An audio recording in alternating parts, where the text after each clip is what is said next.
Now, he won hearts across the nation last year with his moves on the Strictly dance floor, finishing in 8th place and paying tribute to his beloved mother, Debbie.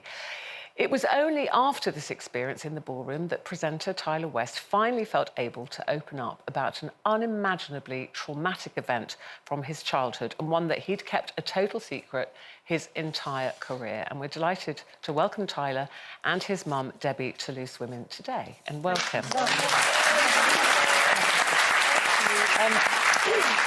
We're going to talk about Strictly because, Debbie, I know you're Strictly biggest fan and you must have been so proud of him, and you were amazing on it. So we'll talk about that in a moment. But let's take you back to that awful night when you witnessed a fatal stabbing. How old were you and when did it happen? Where were you? Who were you with? So I was 14 at the time. I was just coming back from an after-school club, and I was walking up the street from the bus stop. And then I was on the phone to Mum. So she'd done that. She was like, oh, I don't know how to work the skybox tie, like stuff like that. So I'm like, all right, Mum, I'll be there in a second, don't worry. And as I'm seeing there was 3 men, some local alcoholics, that were on the other side of the street and having an argument. It was like a 2-on-1 argument going on. And then one of the 2 men, for a really weak punch to the man that was on his own. By this point, I'm at my bedroom window, like as far as we are now. And as the man that got hit started stumbling towards my house, you could see his neck was cut open. And then there was the 2 men that were also there, started following into the street, and one of the men had a 12-inch kitchen knife in his hand. No.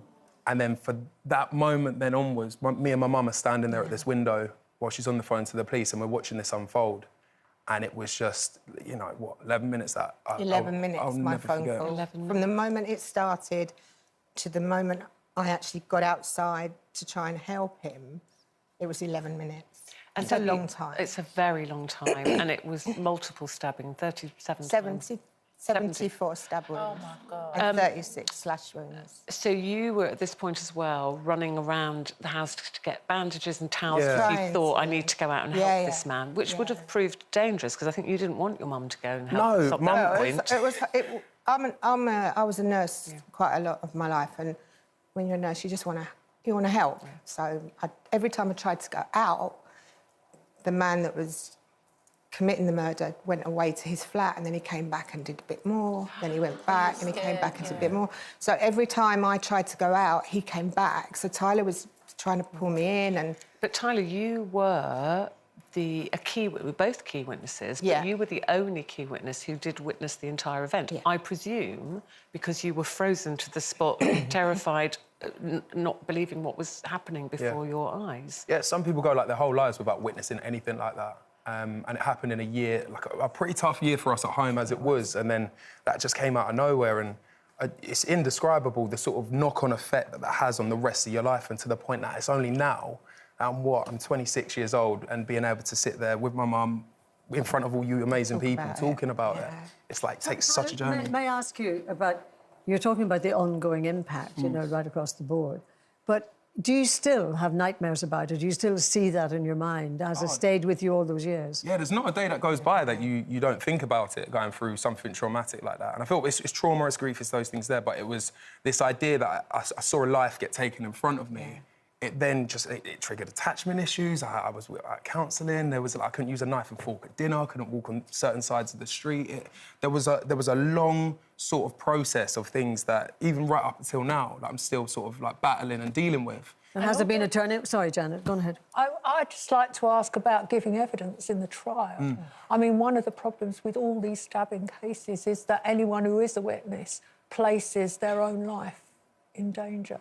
So how did it feel going into the witness box? I thought I was going to sort of remain anonymous at the time. Yeah, I did too.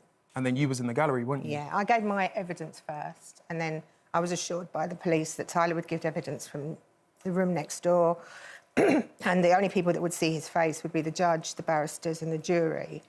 So I went to the public gallery, and they announced his name as the next witness, and 7 60-inch plasma screens lit up around the courtroom. And it just broke my heart, because I promised him, you know, you promised you're going to be safe.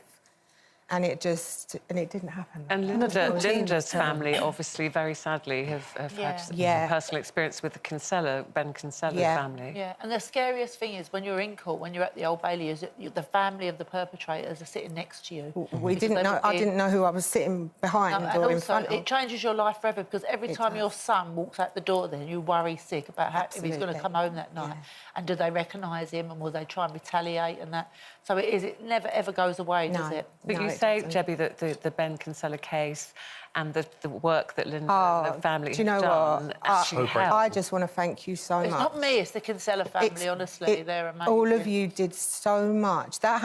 So what happened to us was in 2010. What happened to Ben was in 2008. Yeah. And your anti-knife crime campaign was still on the telly. People were still talking about it. And they still are now. Knife crime changes to their sentences. And I truly believe that he would not have got 27 years and 183 days if it hadn't have been for you. Not me, the Kinsella family. I truly believe that. So, always time constraints, because there's so much we could talk to you about there. You have to move on with your life. How did you move on? What gave you the motivation, apart from your wonderful mum, Debbie, and your brother and your dad? I think, you know what, it's hard to pinpoint an exact moment, because I was just... It was like 2 years of counselling, that wasn't working for me. There was a lot of back and forth. I wouldn't leave my bedroom. I became a recluse. I wouldn't talk to anyone. I was going through a real bad sort of mental health moment back then. And still to struggle with it to this day. But I feel like one consistent thing throughout it all, I wasn't looking to anybody for an answer. I wasn't looking to anybody to come save my day or anything like that.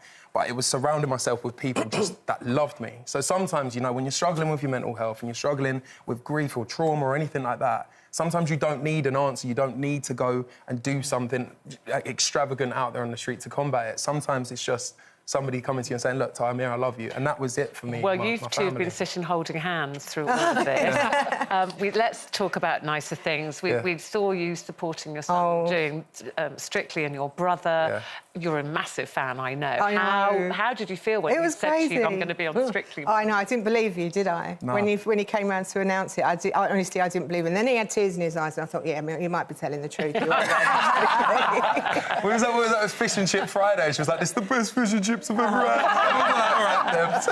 And did you go every week? I did go every week. And I remember the first week that I went with Lewis, Tyler's brother, and I remember sitting there, and he was just about to come out onto the dance floor. And I remember looking at Lewis and thinking, oh, my God, I am the luckiest mum in the world. But also, because a lot of families say they get really nervous for their... I was nervous, but I just felt so lucky, and I was so happy. And so proud. Yeah, so proud. Like, I haven't danced yet.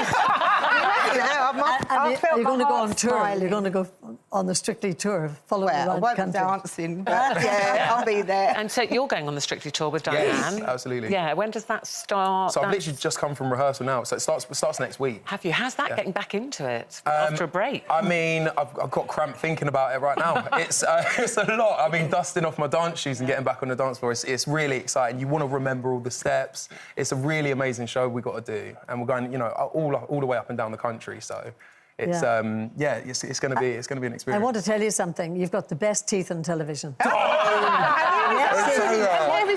did you feed him on? Big mouth, and They're marvellous. You're all doing Strictly. I was admiring your teeth as much as you're dancing. Oh, bless you. Did I get your vote? That is so lovely. Thank you. What did you feed him on, Debbie? Just goodness. Goodness and love, obviously. Goodness and love. Listen, thank you for telling your story. It's very traumatic, I know, but you help a lot of people, and the things that you've talked about, how you move on, and obviously with the love of your wonderful mum and your brother and your dad. And have a great time on the tour. Say hello to all the guys. Tyler and Debbie Westwood.